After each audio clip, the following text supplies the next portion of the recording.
You are training hard, eating right, but your muscles are not growing.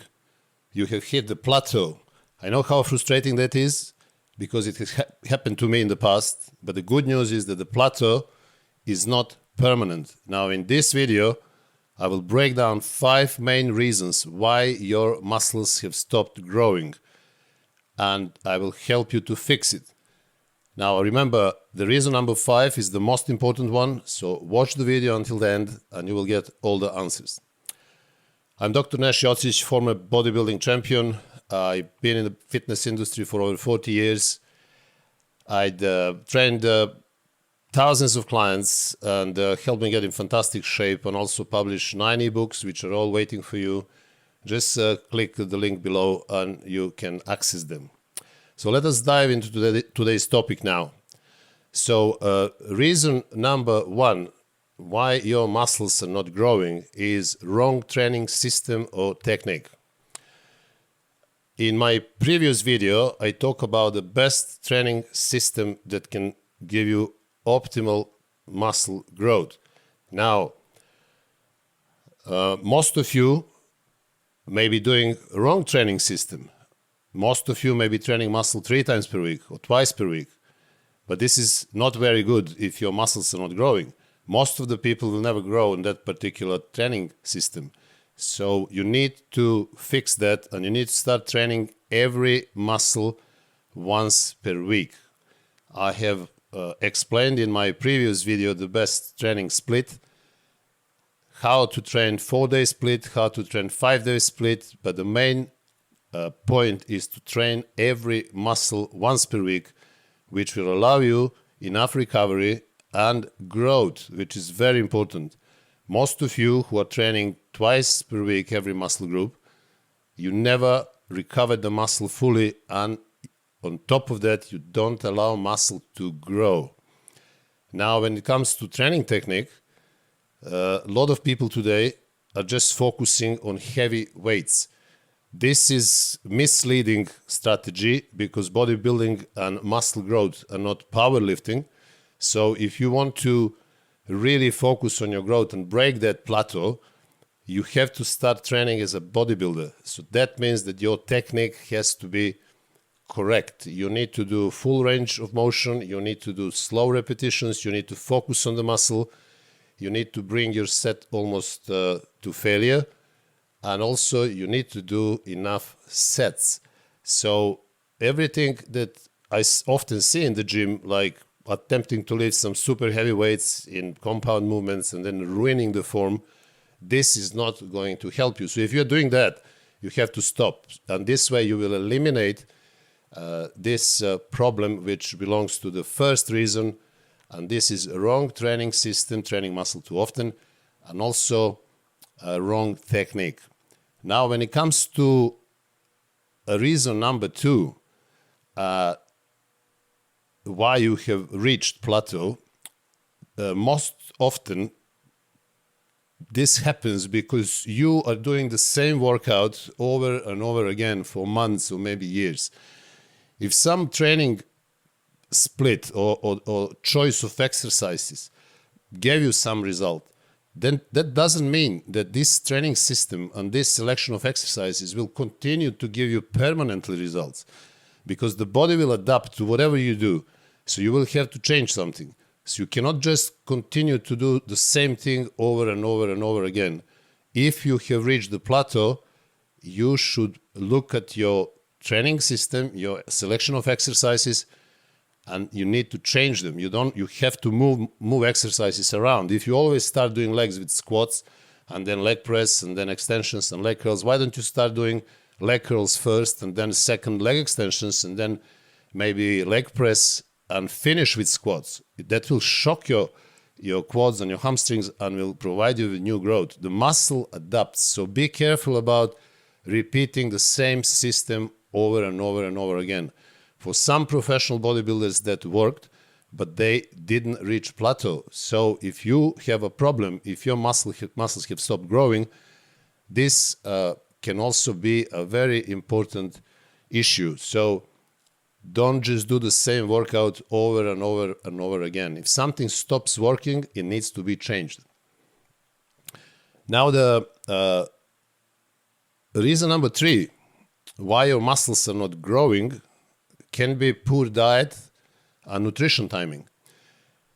Now, I have published many videos on the subject of nutrition, and I have advised people to focus on high intake of protein, medium intake of fat, and also only necessary amount of carbohydrates.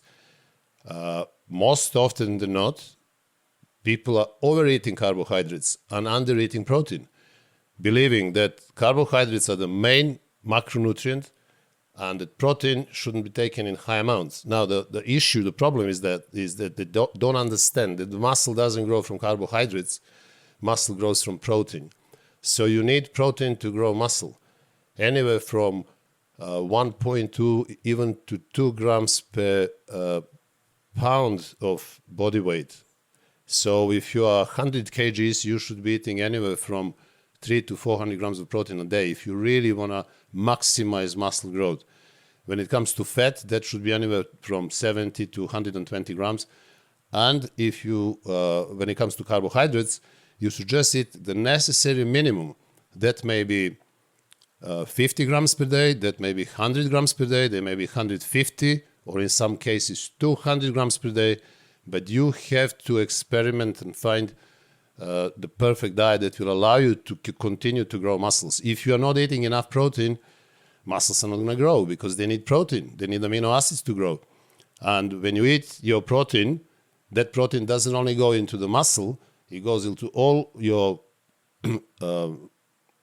essential organs, tissues, blood, hormones, nerves, skin, hair, bones. So protein goes everywhere, and muscles as well.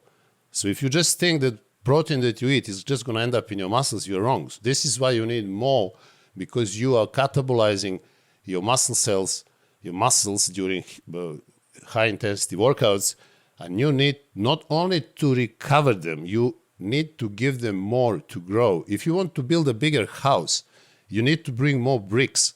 You can't just have the same amount of bricks and build bigger house. You will build the same house. So it's very simple logic there. If you are not eating enough protein, that is not going to happen. When it comes to meal timing, you need to be careful that you spread your meals evenly throughout the day. I spoke in few videos about the best breakfast, best lunch, and best dinner, and what type of protein you should eat in the morning, during the day, before workout, after workout, and at the end of the day. So watch my videos on nutrition, and that will be explained much more in detail. Right now, I can't go into that because this is different type of video. Reason number 4 why your muscles have stopped growing can also be not enough recovery. So training more isn't always better. So most of the people who are coming to me and asking me questions on commenting on YouTube are arguing that training muscle twice per week or even 3 times per week is better than training muscle once per week. Well, they're mentioning some scientific research and similar nonsense. I mean, am I scientific research? My results, are they scientific research? Of course they are scientific research. And what about the bodybuilders in the last 70 years? Thousands and thousands of bodybuilders who have trained muscle once per week. Are they not scientific research? No, I wouldn't call it like that. I would call it reality research. Research that has happened in the real world. Not in some little lab by some skinny guy who is trying to score a few points or maybe pass a degree. I'm talking about reality. So if you are overtraining, you will never recover. You can't recuperate. So if you're training muscle with high intensity, with enough volume, you will need 7 days to recover that muscle. And not just to recover, but to allow to grow. So once you have that impact on the muscle, the catabolizing part, the stress, which is training, you need few days to recover the muscle, and only you need few days to grow the muscle. So 7 days are roughly a good time of that you will recover and also build your muscle. So if you train muscle every 3 or 4 days, you're not even recovering, not to mention growing the muscle. Of course, if you're not training with high intensity, you can train muscle every day. But are we having any results there? I'm talking about maximum muscular development, optimizing maximum muscle growth. And if you're after that, then try what I say and you will see. Recovery is very important. Also, you need to sleep and you need to pay attention to your stress levels as well. So if you have a stressful job or you're stressed for whatever reasons, you have to take care of that as well. So make sure that you train muscle once per week, that you recover your muscle, that your central nervous system, CNS, is also recovered properly, that you're not doing those silly beyond failure reps and sets in every workout, because this will simply overstress you. This will chronically get you in overproduction of cortisol. You will never get out of that problem. This is why people who do that, they're mainly fat with low volume and super high intensity. Most of them, I see them all around all my life in the gyms. They may be big, they may be strong, but they're also fat. So be careful about recovery and growth. That is not going to happen if you're overtraining. So more is not better. Remember, better is better. Now we are coming to the fifth reason. I kept this one as the last because it's the most important reason. And this is low training intensity. So low training intensity may be the cause for your muscle growth stagnation. Now, I spoke about intensity in few videos, and people have asked me to deliberate further to explain what I mean by intensity. Now, the common understanding, apprehension of intensity is that you are training intensely only if you're lifting super heavy weights. So this is absolutely wrong, because if you are doing that, you are clearly attempting to use your body as means to achieve the end of lifting heavy weight. In bodybuilding, the situation is completely opposite. The weight is the means, and the end is your muscular development. So we have changed the means and the ends here. So if you use weights to build muscle, then heavy weight means something very different. Of course, overload principle is essential. For example, if you are doing biceps curls with 25 kgs, 10 good reps to failure or near failure, that muscle will not grow unless you attempt to do the same number of reps in same form, but with a little bit heavier weight, maybe 27.5 or 30. So this is your target, and everybody has done that and has achieved fantastic results, and this is overload all about. So you use a little bit heavier weight, but you keep the form and you keep the reps.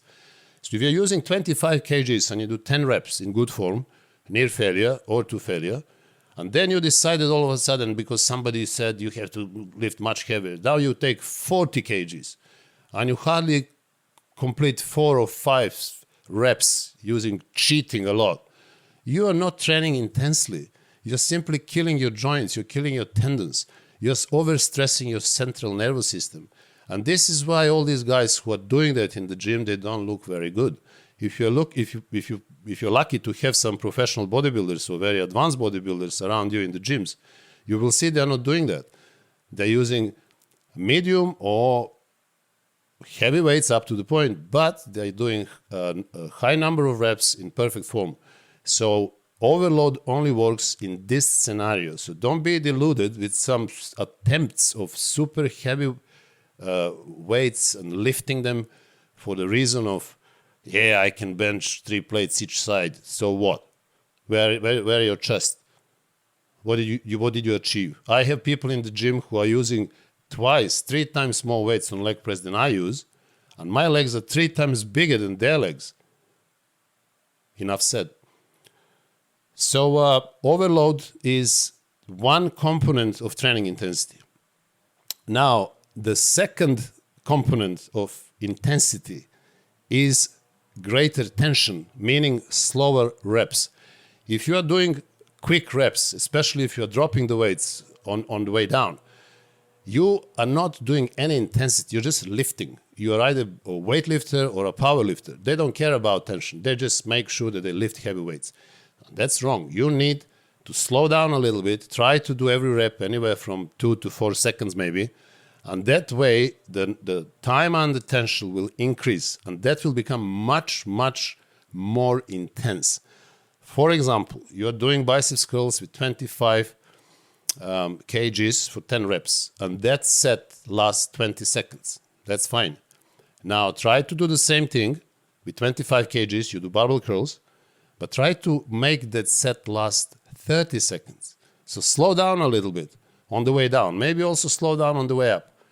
And see what happens. And you will understand how more intense that is than just doing the same set in 20 seconds. So you don't need heavier weight in order to achieve higher intensity. You just need to slow down and increase time under tension. Now, the third component of intensity is shorter rest between the sets. I don't know where this came from and where people are getting to this idea that you need to rest 3-5 minutes between the sets. And then you do another one. And then you do another one. So your workout is, 1 hour. And you have done 10-15 sets. And you think you've done something. You have done nothing. So you need to cut that rest between the sets. So if you are resting, for example, for your arms, 2 minutes between the sets, cut that rest to 60 seconds and see what happens.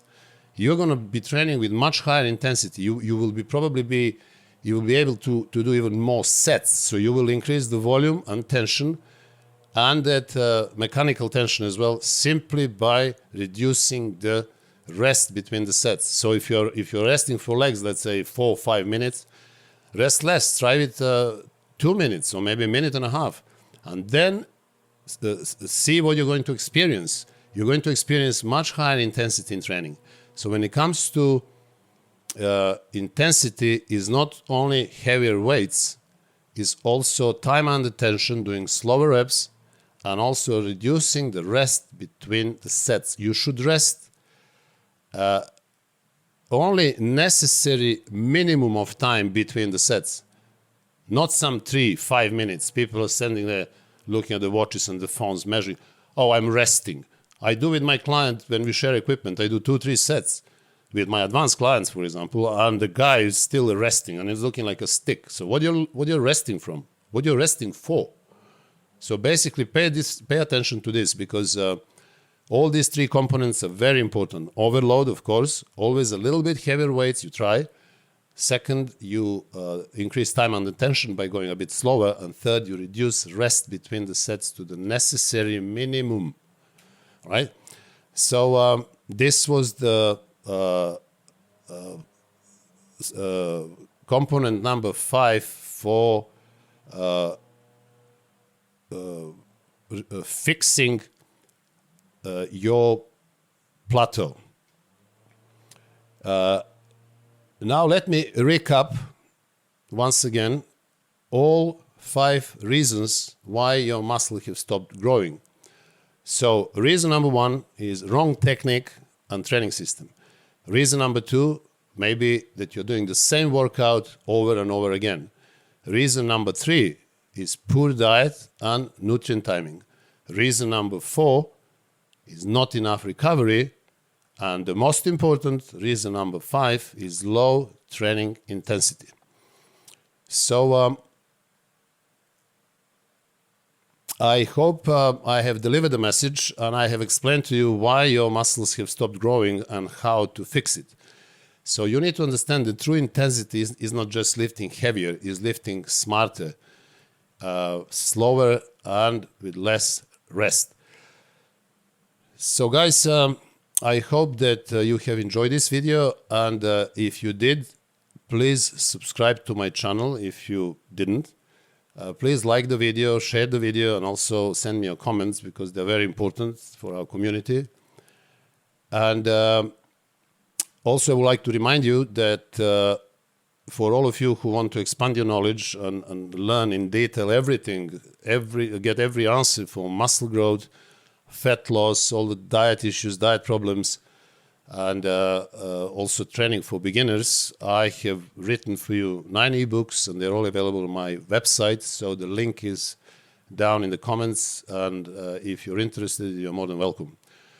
And until the next video, I wish you all the best.